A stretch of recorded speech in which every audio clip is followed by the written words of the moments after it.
Terza giornata nel campionato di Serie 2 di calcio a 5 femminile, girone A. Il Padova è ospite della Noalese dopo aver iniziato il campionato con una vittoria e una sconfitta. Le veneziane invece sono in testa alla classifica a punteggio pieno. Inizia subito benissimo la formazione biancoscudata, visto che dopo appena 30 secondi va in vantaggio con questo gol della capitana Pinto, che sblocca così il risultato. La Noalese però pareggia dopo appena 1 minuto e 40 secondi con un ex della sfida, Rossella D'Antonio, che ha giocato tanto anche nel calcio a 11 del Padova femminile. Noalese che poi va in vantaggio dopo 5 minuti e mezzo del primo tempo con Cerato. Poi c'è un errore difensivo del Padova che rischia di sbandare, visto che subisce il 4-1 ad opera di Ganga, e sono passati poco più di 9 minuti. Padova che va quasi al naufragio, visto che al 13° minuto arriva anche il 4 gol della Noalese, incredibile, con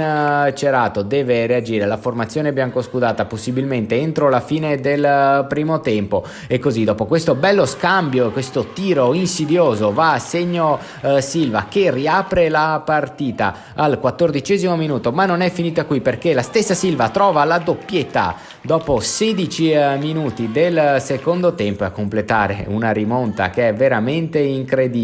Dopo 30 secondi dal gol del 4-3 c'è questa bellissima azione che si conclude con il gol di Silvia Boccardo, e così un incredibile 4-4.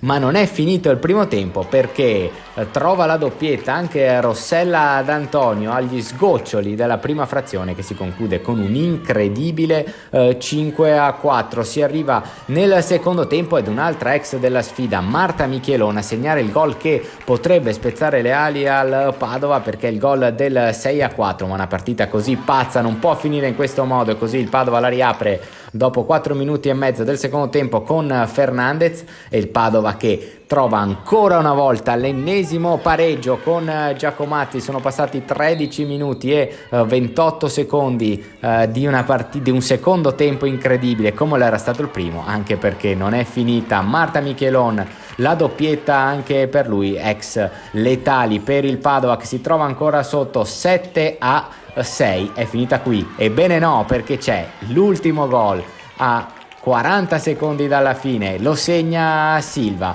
per una pazza partita che alla fine si conclude sul 7-7. Si sono divertiti gli spettatori del palazzetto di Anoale. Il Padova ha rischiato di affondare, ha dimostrato grande cuore e un grandissimo carattere, trova così un punto prezioso che le permette di salire a quota 4 in classifica dopo 3 giornate.